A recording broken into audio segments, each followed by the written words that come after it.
All right, so we got a few questions about a gentleman wondering how we're powering up our how to connect the breakers and stuff. Just a quick view of how things are operating. 300 cycles so far.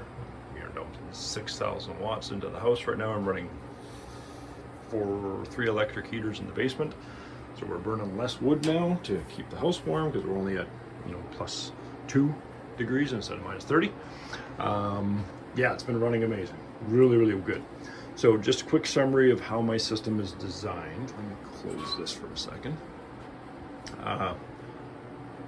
Wise tip, take your ring off. If you got rings, just take them off. I'm handling a poker stick anyway for pointing out what's where. I am not putting my hands in there. You'll die. So yeah, if no one knows, super high speed flash it's pulling nice power. We got really sunny right now. I think I'm pulling in 14 kilowatts. These are the charge controllers, 1, 2, and 3, east, south, and west. Because my arrays are turned and tilted. Watch my other videos, you'll see what that all means. I ended up putting an air filter up here to stop the intake of dust because everything was getting a little dusty. So I clean this every 3 months, just go through and check. And since I've done that, yeah, it's super clean. It's winter though too. So I haven't cleaned this for 3 some months. Anyway, all right, so just a layout of how the power moves through the system. I'll kind of start fresh for some beginner stuff, and then I'll get into a little more details about the bus bar connects and stuff. So each of the batteries go into the gangway. This battery here goes into that gang, and then this battery goes actually directly into here. Now all of those wires come and join, all the negatives, all the blacks, they join on up here. Boom. And there's a smaller wire. So I have 2 on this one and 1 on that one. And then the reds come in and join on the big ones here. There's 2 on that one and 1 on this one. Now you see I've got those markings. That's just after I torque it, I mark it so you know where it is. So I would go through, I took my time. I was very slow in my process of doing this because I wanted to make sure every single one of these was torqued. So I'd cinch it up by hand, get it snug, and then I'd get my torque wrench out and mark it, just to make sure I knew exactly where it needed to be. And then I marked and torqued it. Otherwise, if you don't torque one, if you just go snug them all up and go through torquing all of them all at once, there's a good chance you may miss one. And you don't want to miss any torque settings on any of these things because that's super dangerous. The heat and cooling of these things can get a loose connection, then you're sparking and your potential fire or blowing breakers or shutting systems down. It just sucks. So batteries go into there, and also the charge controllers go into this bottom bus combiner point here. So these skinnier wires, these are 2 gauge. They run up into these breakers.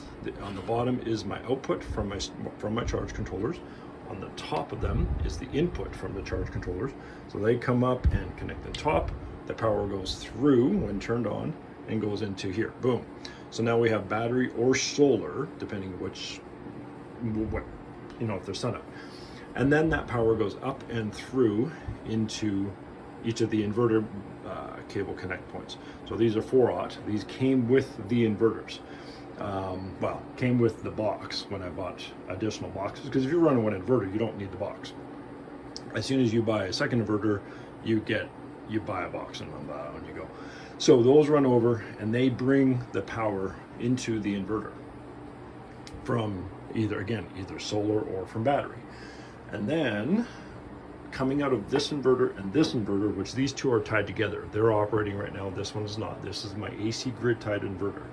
It only works to bring power in if I'm too low on power from the grid and to sell. That's the only thing I have it doing. I do have it wired to give me a backup load, which I'm not using right now. So if I needed to, I could use this to power my entire home and give a backup load to my entire system. But I don't need to do it. My solar's working great. I just had a redundancy backup. If I needed to work on these, if something wasn't right, I could shut it down, turn it on here, and I could power my whole home through the grid itself. So now, coming out of there's a load output and a load output. Those both come in and feed up on these wires up here like this. And this breaker right here is my inverter number 2, my master. This is my inverter number 3, my slave for my off-grid side. And then those are what's carrying the current in AC power. So this was all DC. Again, so let me back up. This is all DC power going through in and going through. Then this inverts it over, brings it up here in AC. And now we have 60 amps of each on each of these breakers capable to go into this bus bar. So now as you can see, this one here, that's the red and red. So that's from each inverter. Inverter 3, inverter 2, I have them labeled that way. I had to write on my own labels. So the red goes in on this point and it goes in on this point on that tab. And then the power of those two joining together goes to the house on this wire. So this is 3 double-aught aluminum. This is my increased. Previous videos I said I was going to have another box to change up the wires and the size because I have run a big 3-aught, but everything you buy isn't big enough, so I had to adapt this to attach the big pain in the butt. Ended up buying these. Beautiful, fits wonderful. Got no oxidation paste in there because it's aluminum, and you always use no ox anyway. Just get it done. So that's one leg, and then the other wire, black wire here and here from inverter 2 and inverter 3, come down on the back bus bar there and there. That's connected to this back bus bar, which then connects and sends the power to the house on this leg. So there's my leg 1, there's my leg 2. Boom. Typically, from everything I've seen, leg 1 is typically used as the black wire, leg 2 is typically the red wire. That's just, I don't know if that's code or anything like that, but that's what I've seen from all electricians and all that type of stuff. It just seems to be how they operate it. So good enough, done. So that's how you're paralleling the power coming out of the inverters, is you're using these bars. That was the question this gentleman's asking, is how do you parallel these inverters? And this is what you're using. You have to use these bars. Now you can cut, there's longer ones, there's shorter ones, all that stuff. Now if you look, continue looking, I guess, or continue watching, the red, yeah, and then a red here, which this, yeah, this one here is actually powering this breaker. So these wires are inside of this guy. So this one is carrying current over to that breaker, which is powering the chicken coop, the wood shop, the horse shelter, a whole bunch of stuff there. So I have house and I have outdoor outbuildings. And then it continues over one more tab and it's connected in here. This guy's turned off. If I turn that on, everything will shut off because I have a bar that goes over top and won't let me turn this on until unless I turn off where am I going here? If I turn this on, it would send power to the house. That's what I'm trying to say. But I already have power going to the house. So it would backfeed, it would freak out, it would shut itself down.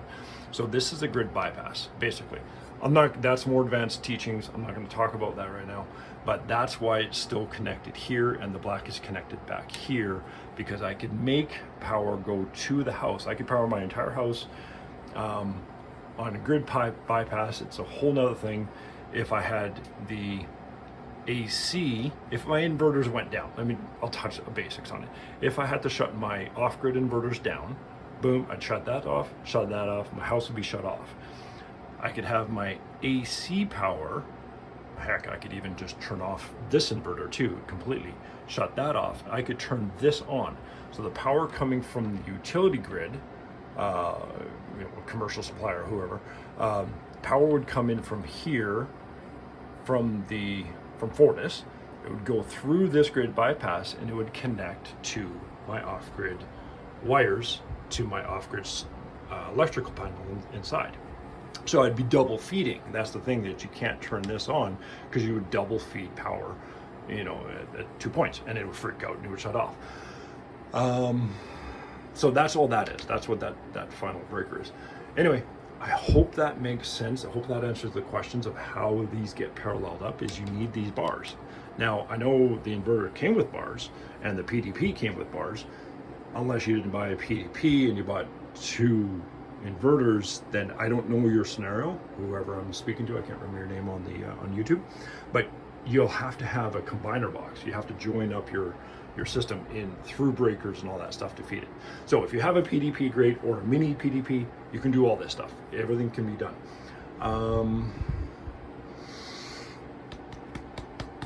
Yes, I think that answers all your question.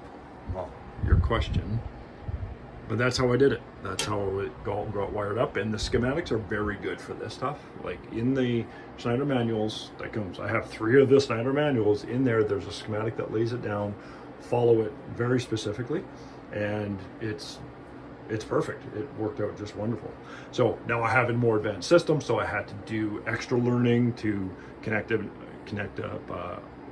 grid tied only. That does pull from battery, but it doesn't feed the blah, blah, blah, blah, blah. So I have multiple ways I can feed the system. I can feed my system fully shut down, no inverters running, and I can have power coming from utility, going through my grid bypass right to my house. I could shut down the grid. I could run my system off of this one alone if I wanted to. I can run my system off these 2 alone. So I have many redundancies. So it's a more complex system. So hopefully that answers your questions. But yeah, everything's working awesome. They're in great shape. I've had no hiccups other than I turned my voltage down a little low for recharge, and then I had a big power draw and it drew the batteries right down to dead. I've only done it twice, but I was adding more and more loads. So I just drew the voltage too low on these guys. And now I have it set to only let these drop down to like 20%. And then I have my charging set to charge it just a covering load in the nighttime. So typically in the nighttime we pull between 1,300 and 1,800 watts if we're incubating birds, or I'm running one electric heater in the far bedroom. Our bedroom's quite a ways away from the fireplace, and we don't let our house run on gas. We only spent $200 on gas this year for heating our, heating the home when it gets just too cold and we're not getting up in the middle of the night to stoke the fire.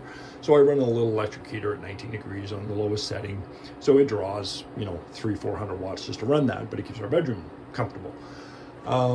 So depending on my draw, but then I have my voltage set on the Insight Facility program to only cover like 2,200 watts of load or 2,400 watts, so somewhere in there. I don't have a given 6,000 watts from the grid, because if I have this thing turned up, I'm literally controlling this inverter, and I can tell it to give me 100% charge of 140 amps.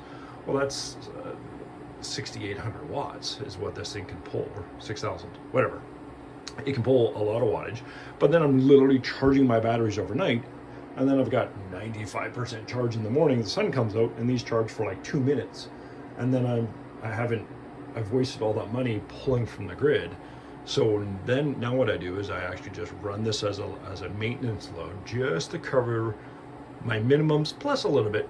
And you can see on my graph, it'll charge for a while and then it'll shut off. Then it'll wait 3 hours, 3.5 hours, and it'll charge for a while and shut off. But these never really go from like 20% up to 30%, 25, 27%, somewhere in there. So it's a short cycle that these recharge, but it's a very long, slow charge. And so I'm maximizing my batteries, because keeping batteries for a long time and never using them, these aren't for backup, these are for use. So I'm utilizing my batteries through the night, and then I'm only having the grid backing up when I need to. And then solar comes up and charges me back up. So I get, I'm back up to 62 on that, 56. The percentages they're not that amazing. They're always close. Yeah, this one's always a little bit off. It's a better performing battery, but they all charge 100% at the same time and whatever. So yeah, I'm not utilizing the grid as much as I could because I don't want it. I don't want to be pulling the excess amount of power. Okay, that was extra stuff. If you see my other videos, I can talk way too much to keep going over new ideas and thoughts, but it's working great. I hope that helps break down some information of how the wiring, the movement of current goes through the system. The schematics are awesome. Use them, study them, read the book like 17,000 times, and do something, reread the book. Do something else, reread the book. And it's surprising if you're just not electrically trained and, you know, in this field. It takes a lot of reading. There's a lot of little things. I never turned the system on until I was 1,000 times confident, and I went through it and explained it to all of my family members, 3 sons and my wife. And I said, okay, this is what we're doing. I'd go through it, and I'd get to a point, I'm like, oh, I got to turn that, do this, that's wrong. So, and then before I turned it on, I had it scoped, checked, you know, all that stuff. My engineer came out, and he was like, looks good. So, yeah, I think that's critical. You have to, if you don't know it, you need to study. I studied for a solid year before touching anything.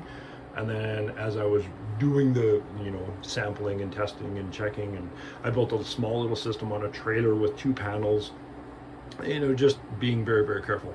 So, because that'll kill you. If I touch that, I'm dead. Like, it's basically a lot of amps at DC voltage, which it doesn't stop. It just keeps pumping your body. That gives you pulses. You have a chance to let go. It can still kill you, as we all know. Put your finger in a light socket, you know, that kind of thing. So yeah, you don't mess around. Please study it. This is all at your own risk knowledge. You know, I'm not a big disclaimer guy, but if you're willing to invest and start doing this stuff on your own, you're taking your own risk already. And yeah, all right, hope that helps.